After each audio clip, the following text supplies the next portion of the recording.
성도 여러분 결코 여러분 혼자가 아닙니다. 우리 주님이 여러분과 함께 해주실 것입니다. 아멘. 하나님은 고난을 면제해 주시질 않아요. 여러분 시험 테스트를 그냥 안 치르게 하시지 않습니다. 그런데 함께 하셔서 계속 이길 힘을 우리에게 주신다는 겁니다. 이것이 은혜로 사는 성도의 삶이 되는 겁니다.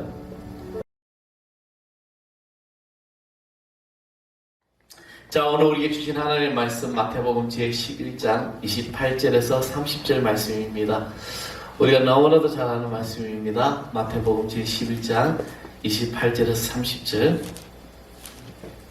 다 찾으셨으면 우리 다 같이 한 목소리로 신약성경 18쪽입니다. 합독하도록 하겠습니다. 수고하고 무거운 짐진 자들아 다 내게로 오라. 내가 너희를 쉬게 하리라. 나는 마음이 온유하고 겸손하니 나의 멍에를 메고 내게 배우라. 그리하면 너의 마음에 쉼을 얻으리니 이는 내 멍에는 쉽고 내 짐은 가벼우니라 하시니라. 아멘. 할렐루야. 우리 주님 축복이 여러분 모든 삶을 또 다스리고 인도하는 귀한 우리 성도들 되시길 바라겠습니다. 우리 옆에 분들 쳐다보십시오. 자, 은혜로우실까요? 은혜롭지 않으실까요? 예, 은혜로운 모습. 세상에 힘들고 찌들고 또 일주일 동안 지치고 그런 심령들이 저는 주일날 예배드려 와서 이곳에서 회복되는 그런 소망, 그런 기도를 드리고 있습니다. 여러분 이 한 시간이 하나님 앞에 가장 귀하고 복된 시간 될 줄 믿습니다. 저는 지난 주일에 말씀을 은혜 받은 사람에 대해서 전했습니다. 맞아요, 안 맞아요? 맞아요.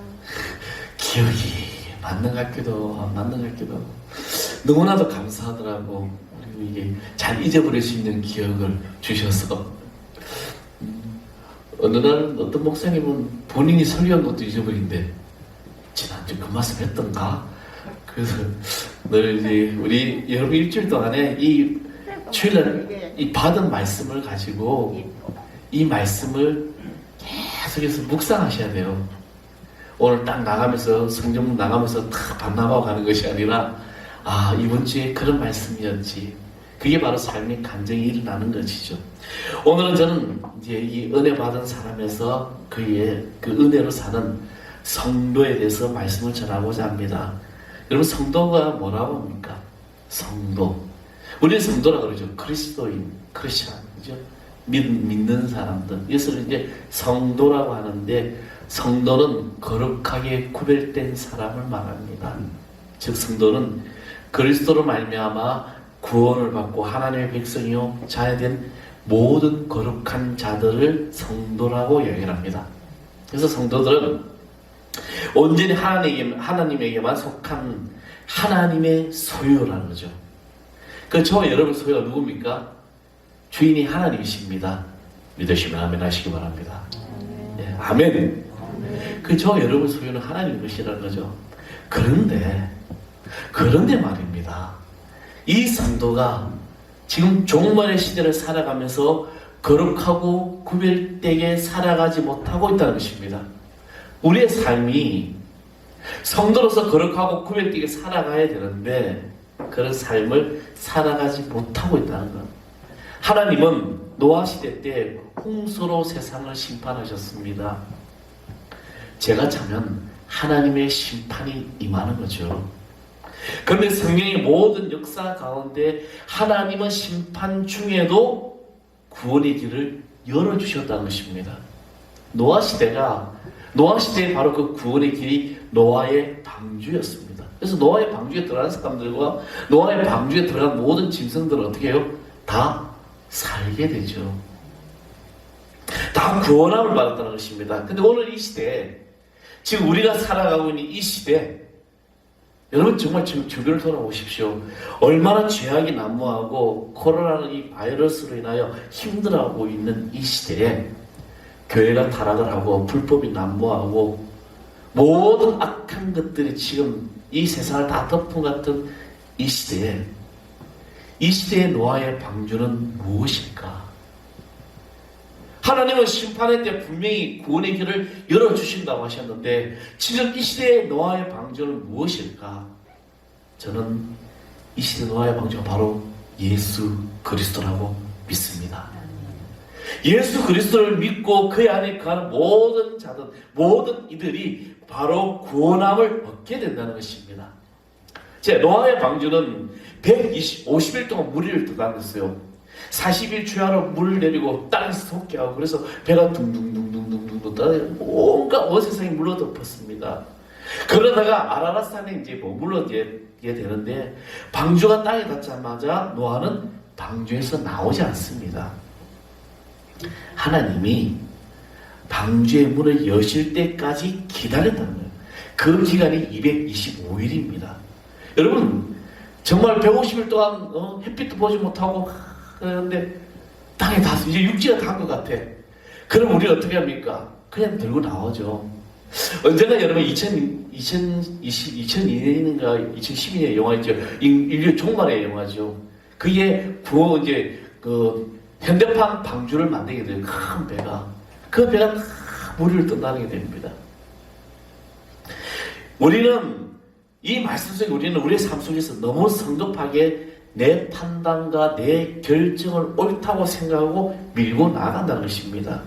그러나 내가 판단하고 결정하고 일을 진행하는 것은 좋아 보지만 성도는 하나님의 때를 기다릴 줄 알아야 합니다. 하나님의 때. 드디어 하나님이 방주에서 나가라고 말씀하셨습니다. 이제 방주에서 이제 나가라고 하면서 방주의 문을 여셨는데 하나님은 말씀으로 하나님의 뜻을 나타내셨습니다. 그래서 성도는 하나님의 말씀을 듣는 것이 굉장히 중요하다는 것이죠. 오늘 여러분 이 아시가 나와서 하나님의 말씀을 듣는 것이 바로 오늘 여러분 인생의 최고의 값진 시간인 걸 믿으시기 바랍니다. 이 귀한 시간. 오늘 나에게 말씀하시는 그 하나님의 음성을 들을 때 그 음성으로 내 삶을 믿고 맡길 때 바로 이러한 삶을 살아가는 것이 바로 하나님의 은혜로 사는 성도의 삶이 되는 것입니다. 하나님이 말씀하실 때 방주에서 나온 노아는 제일 먼저 무엇을 합니까? 제일 먼저 제사를 드립니다. 정결한 진성과 새를 잡아 번제를 드렸다는 것입니다. 노아가 땅에서 발을 디디면서 제일 먼저 한 것이 바로 제사인데 여러분 보십시오. 홍수로 폐허가 된 땅을 보면 앞이 캄캄할 때 그가 최고의 일, 그것은 바로 제사인데 노아가 드리는 제사는 바로 우리에게 귀한 메시지를 주는 것이죠. 뭐냐? 바로 예배라는 겁니다. 예배. 성도에게 예배가 중요합니다. 성도에게 가장 중요한 시간은 바로 예배하는 이 시간이라는 거죠. 일주일에 여러분 많은 시간들 중에 예배하는 이 시간을 중심으로 잡고 사는 것이 바로 오늘 이 시대의 성도들의 삶이 된다는 것입니다. 그러면 여러분 이 예배 중심의 삶을 살아갈 때는 인생이 흔들리지 않습니다. 바로 예배의 성공이 삶의 성공이 되기 때문입니다. 여러분 코로나19로 인하여 한국 교회가 심각한 문제가 바로 이 성전 중심의 예배가 무너져 버렸다는 거예요.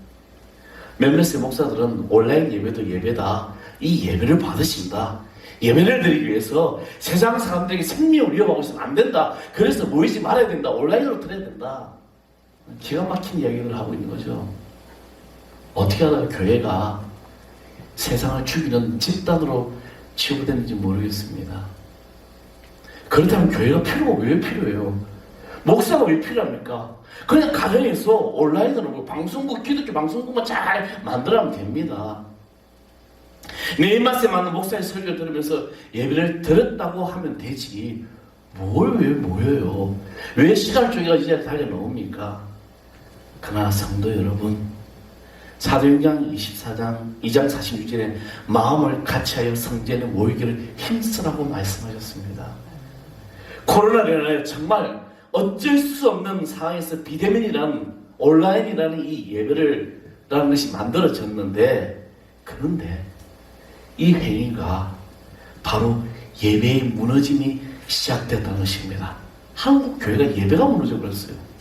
교회들마다 텅텅 비어 나갑니다. 왜? 이 온라인 예배가 장기화되면서 젊은 층이나 아니 몇십 년 믿은 권사님이나 저는 그 권사님에게 전화를 가끔 받아요. 목사님, 우리 교회는 온라인 예배 드리는데 너무너무 힘들어요. 그런데 문제는 제가 이 온라인 예배에 지금 몸이 젖어진다는 거예요.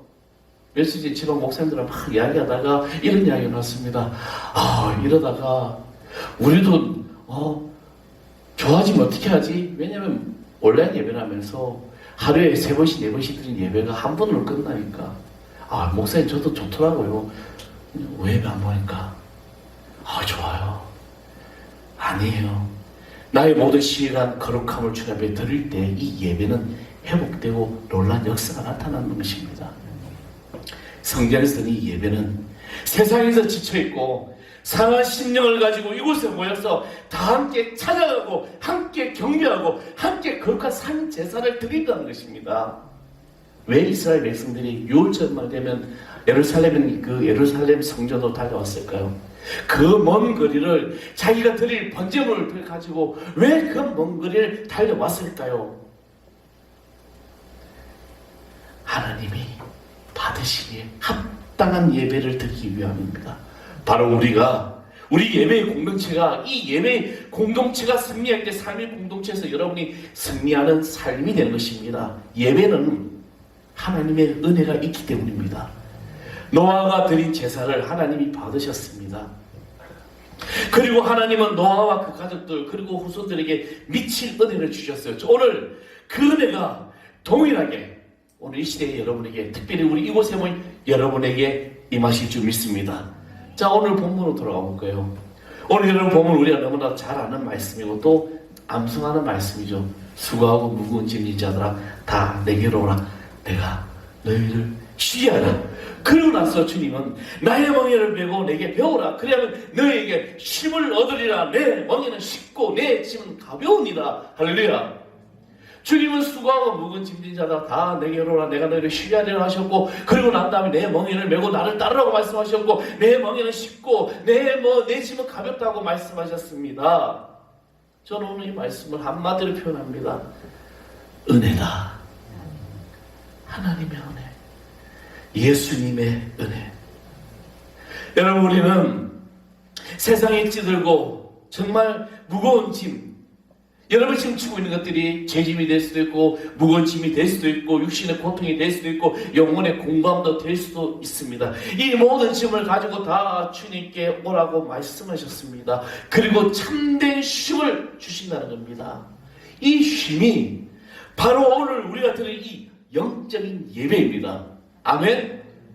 오늘 여러분이 귀한 시간 이곳에 달려왔을 때 바로 이 영적인 예배가 바로 나에게 은혜가 되고 나의 삶을 주님께 드리는 것입니다. 나이가 들수록 육신은 나약해지는 것이 인간 삶의 순리예요. 여러분 나이가 들면서 몸에 고장이 나고 다리가 아프고 관절이 아프고 저도 이제 관절이 아파요. 그럼에도 불구하고 계속 계단을 오르락내리락하고 웬만하면 엘리베이터 안 타고 웬만하면 차를 좀 멀리 대고 걸어다니려고 하고 왜 그렇게라도 운동을 하려고 합니다. 저희 지방이 화요일하고 토요일날 족구를 하는데 족구할 때마다 하고 나면 힘들어요. 왜냐하면 발 쓰지 머리도 쓰지 머리 헤딩할 때마다 공받을 때마다 내 세포가 몇 번씩 죽는 것 같아요. 그죠? 근데 여러분 나이 드는 거 제일 알기 쉬운 방법이 뭔지 아십니까? 조금만 안 먹어도 배가 고파. 그래서 배고파서 뭘 먹으면은 속에서 부딪혀요. 나이 먹은 거야.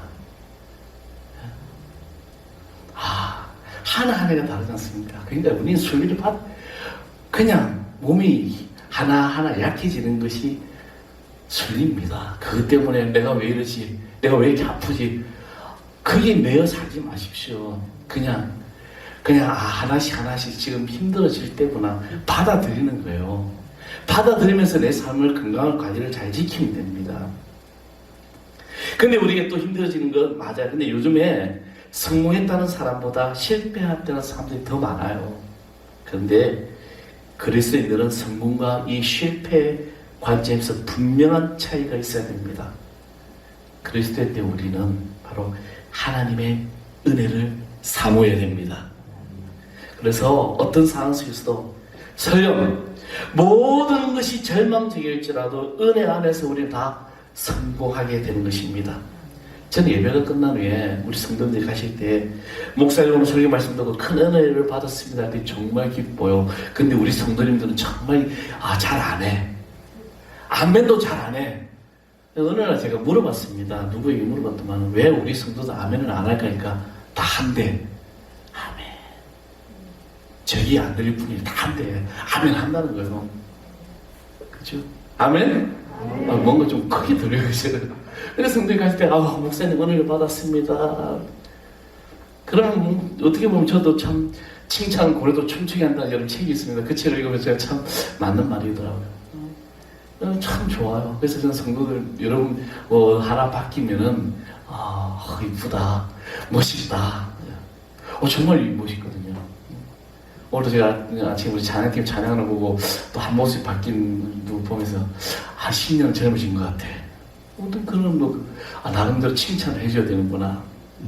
그런데 어느 날 제가 하나님의 말씀을 참 전했는데 제가 생각해도 이 말씀이 너무 세상 말로 축 썼다는 거죠. 목사들도 너무 설교 축 썼어 하는 말이 많습니다. 그만큼 내가 봐도 은혜롭지 못하고 충만하지도 못했는데 그런데 한 성도님이 나가면서 목사님 오늘 은혜를 받았습니다. 딱 저에게 주신 말씀입니다. 저는 그 말을 들었어요. 그때 저는 이런 생각을 하게 됩니다. 강단에서 선포된 하나님의 말씀은 성령께서 도구로 사용하셨다는 증거가 된다는 것입니다. 내 생각에는 실패하고 내 생각에는 죽었었다고 생각할 수 있지만 하나님은 그 성도를 통해서 예배의 성공자로 만드셨다는 것입니다. 하나님의 말씀은 사람에게 보여야 하는 것도 아니요 성도를 가르치려는 것도 아닙니다. 하나님의 말씀은 하나님 여러분 대언하는 건 여러분 제가 가르쳐야지 우리 성도도 제대로 가르쳐야지 아니요 오늘 이 선포된 말씀 속에 내 삶이 변화가 일어나고 그래서 내 삶이 기쁨이 넘치고 내 삶이 그리스도인으로서 나아가는 성공의 삶을 살기를 소망하는 마음으로 하나님의 말씀이 되었다는 것입니다. 그래서 은혜를 받았다는 말은 여러분 은혜를 받았다는 것은 내 마음이 새로워졌다는 거예요.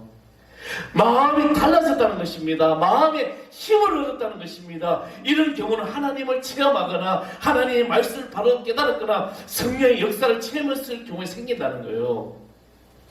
오늘 저를 얘기해본 성도 여러분이 그런 삶을 성공하는 삶, 은혜의 삶 되기를 소망합니다. 누가복음 9장 10절에 17절에 보면 이 베세다 들이 500명의 기적의 사건이 나오죠. 이 들판에는 이제 성경에는 5,000명이 모였다고 했지만 남자 수만 5,000명이요. 어린아이와 여자와 노인들을 뺀 숫자입니다. 그래서 그곳에 대략적으로 오늘 이 시대에 확률적으로 계산할 때 2만 명이라는 수가 모이지 않았을까. 그 많은 무리들이 빈대에 모여 있었습니다. 양식도 없는데 왜 그들은 그곳으로 갔을까요? 그들의 마음에 은혜가 필요했기 때문입니다. 그리고 예수님이 계신 곳에 언제나 은혜가 있었기 때문입니다. 그래서 그들은 은혜를 받았습니다. 왜? 식사 때가 되어도 배가 안 고파. 여러분 좋은 일 있고 기쁜 일 있으면 배가 고파요 안 고파요? 안 먹어도 좋아. 아마 여기 로또 복권 당첨되면은 며칠은 굶어도 기쁠 거예요. 잠을 못 잘 거야. 어제 저희 집안에 누가 결혼식 가는데 그 인주에 보면은 유명한 로또 복권 명당집이라고 된 집이 있어요. 세상에 차가 그렇게 많아. 그 집 때문에 차가 막혀요. 왜 그 가면 당첨될 줄 아는가 봐. 절대로 하나님 여러분 로또 당첨시켜서 은혜 받았다고 하진 않게 하신다는 거예요. 한때 저도 복권 사가지고 성전 건축에 했는데 아니더라고. 우리 믿음 삶 속에서 하나님이 여러분의 길을 열어주신다는 겁니다. 그들은 지금 예수님의 은혜를 받고 나니까 배도 안 고파. 먹을 것도 없어. 시작대가 됐는데도 전혀 생각이 안 나. 예수님의 말씀과 사랑과 능력 안에서 피곤할 줄 모르고 배고픔도 몰랐다는 것입니다. 그 예수님께서는 수고하고 무거운 짐자 다 내려라 내가 너희를 쉬게 하리라. 우리의 마음이 은혜로 재충전 받아야 할 필요가 있는 이 시대에 우리는 그 은혜로 여러분의 삶에 마음의 변화가 일어날 줄 믿습니다. 사람의 마음은 늘 놀라운 힘을 발휘하게 됩니다. 우리가 어떤 마음을 가지고 있느냐? 그 마음이 여러분의 인생을 좌우하는 거죠. 예배 드리러 올 때, 오늘 이 거룩한 시간, 나는 예배를 드릴 때 하나님이 나에게 축복을 주실 줄 믿습니다 오는 거라. 오늘 하루 좀 잘 쉬어야 되는데, 그런 마음과 어떤 차이겠느냐? 놀라운 일은 우리 마음이 주님을 사모할 때 그 마음 놀라운 역사를 이룬다는 것입니다. 여러분, 실패가 두려운 것이 아니고 이 실패를 극복할 수 없어 넘어지는 것이 아니라 나는 다시 일어날 수 없어서 이 패배감, 절망감이 무서운 거라는 겁니다. 저는 여러분의 마음이 이런 성공자의 삶, 사모하는 삶이 될 때 실패자가 아니라 믿음의 승리자가 된 줄 믿습니다. 이것을 떨쳐버리지 못하면 승리하는 삶을 살아갈 수도 없다는 것입니다. 실패 자체는 실패일 수가 없어요. 실패했다는 그 의식이 실패라는 겁니다. 사람은 누구나 실패할 수 있는 거예요. 저도 수없는 실패를 하고 났습니다. 얼마나 많은 낙오를 했고 얼마나 많은 상처를 받고 얼마나 많은 역경을 받았는지 모릅니다. 그럼에도 낙심하지 아니하고 포기하지 아니하고 다시 일어설 수 있는 용기를 가지고 주님의 능력을 바라보고 있다면 그 실패는 오히려 승리하는 디딤돌이 될 수 있다는 것입니다. 은혜가 충만한 사람은, 믿음의 사람은 고난과 역경이 닥칠지라도 결국 모든 일이 하나님의 뜻대로 될 것이라는 것을 믿어진다는 거예요. 아멘. 여러분 지금 삶이 어렵고 힘들고 내가 생각하지 못했던 일들을 만났다 할지라도 하나님의 은혜로 살아나는 성도라면 믿으시기 바랍니다.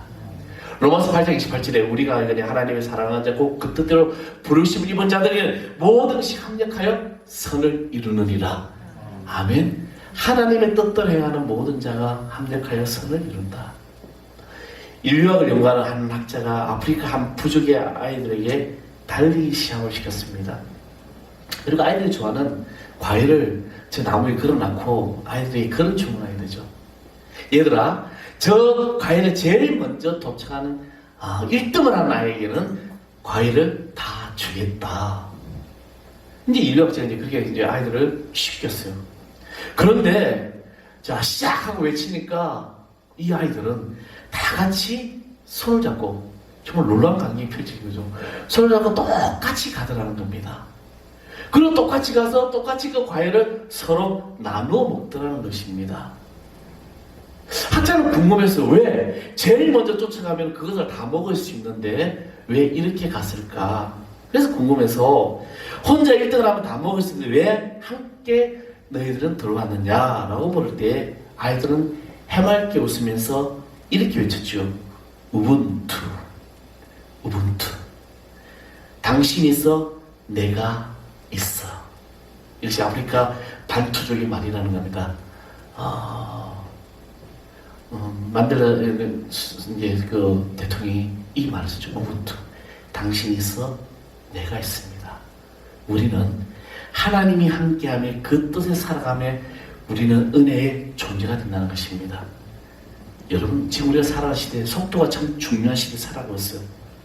그러나 반드시 속도가 빠른 것만이 아니라는 겁니다. 확신을 갖되 조급해서는 안 됩니다. 믿음의 조상 아브라함을 보십시오. 그가 서둘러서 실패한 일들이 많아요. 애굽에 내려가서 아내를 빼앗길 뻔하고 여종 하갈을 통해서 아들을 얻어 가정의 분란이 있는데 그 가정의 분란이 지금 민족의 이 세계 분쟁의 화관이 되어 있지 않습니까? 이스마엘의 후손 아람이죠. 때로는 주님이 서두르지 않기를 원하신다면 여러분 주님의 속도에 맞춰야 됩니다. 그것이 하나님의 방법이고 하나님의 뜻이기 때문입니다. 우리가 정말 우리의 모든 삶에 어려울 때 우리의 속도에 우리의 방법에 우리의 계산을 맞춰놓고 살아가지 마시고 주님의 개입하시기를 원하는 삶을 사십시오. 어려울 때마다 기억해야 될 것이 있습니다. 조급하면 안 된다. 끝까지 복을 받을 그 길을 우리는 서야 합니다. 어렵다고 누구를 원망하면 또 안 돼요. 어려울 때 더 정직해야 되고 어려울수록 더 소망을 가져야 되고 좋은 것을 생각해야 된다는 것입니다. 힘들고 짜증난다고 해서 짜증나는 생각을 계속하게 되면 그 삶은 우리는 실패로서 돌아갈 수밖에 없는 거예요. 주님이 여러분과 함께 하심으로 주님을 믿고 바라보십시오. 나 혼자 있는 것이 아니에요. 사랑하는 성도 여러분, 여러분 결코 여러분 혼자가 아닙니다. 우리 주님이 여러분과 함께 해주실 것입니다. 아멘. 하나님은 고난을 면제해 주시질 않아요. 여러분 시험 테스트를 그냥 안 치르게 하시지 않습니다. 그런데 함께 하셔서 계속 이길 힘을 우리에게 주신다는 겁니다. 이것이 은혜로 사는 성도의 삶이 되는 겁니다. 사실 우리는 지금까지 은혜 안에 살았어요. 이것을 알아야 돼요. 하루하루의 삶의 모든 순간순간 하나님의 은혜가 아니면 살아갈 수가 없는데 우리는 그 은혜를 저버리고 있습니다. 기억하지 못해요. 하나님이 불꽃같이 우리를 지켜주셨는데 정말 하나님께서 우리를 얼마나 지켜주시는지 몰라요. 삶의 조그마한 그 순간도 하나님이 나를 인도하시는구나. 하나님 함께 하셨구나. 하나님이 나를 이끌어 주셨구나. 이것이 하나님 은혜 안에 사는 성도예요. 저는 우리 하나님 사랑하는 성도들이 오늘 이 자리에 모인 사랑하는 성도 여러분이 이 은혜를 아는 자이고 그리고 그 은혜를 살아가는 자가 되기를 간절히 소망합니다. 그래요 삶의 모든 순간에 하나님께 예배하는 자로 은혜 받는 자가 되고 예배의 성공자가 되고 어떠한 상황 속에서도 실패자가 아니라 승리한 삶의 성공자가 되기를 간절히 축원했습니다. 우리 교회 성도들은 오늘 이 자리에 모인 여러분들은 은혜의 간증이 넘쳐나기를 소망합니다. 그래서 그 은혜가 시내를 이루고 강을 이루고 바다를 이루는 놀라운 역사. 그래서 여러분의 가정의 공동체가 우리 하늘 사는 이 공동체가 여러분 직장의 공동체가 여러분 사회 공동체가 이 나라의 이미지의 공동체가 은혜로 사는 성도들로 인하여 중보하는 그 기도를 통하여 하나님의 큰 역사가 나타날 줄 믿습니다. 저는 원대한 꿈을 가지고 비전을 가지고 있어요. 새벽마다 저는 우리 교회 학교 아이들 이름 하나를 부르면서 그 아이들에게 원대한 꿈을 저는 기대하고 있고 그 아이들을 통해 하나님의 놀라운 역사가 나타날 것을 저는 믿습니다. 이 믿음의 역사가 단임 목사만의 기도가 아니라 성도 여러분의 기도가 되고 여러분의 삶의 공동체의 기도가 돼서 정말 우리 교회가 은혜로 사는 성도들로 정말 아름다운 공동체가 되길 소망합니다. 그래서 예배할 때마다 기쁨이 넘치기를 소망합니다. 오늘 찬양 여러분 오직 예수뿐이라는 찬양인데 계속해서 기까지 들었던 찬양 우리 찬양한테 같이 찬양하겠습니다. 우리 찬양에 모였습니다. 은혜 아니면 살아갈 수가 없네. 은혜 아니면 살아갈 수가 없네. 은혜 아니면 살아갈 수가 없네. 호흡마저도 다 주의 것이니 세상 평안과 위로 내게 없어. 예수 오직 예수뿐 은혜 아니면 살아갈 수가 없네.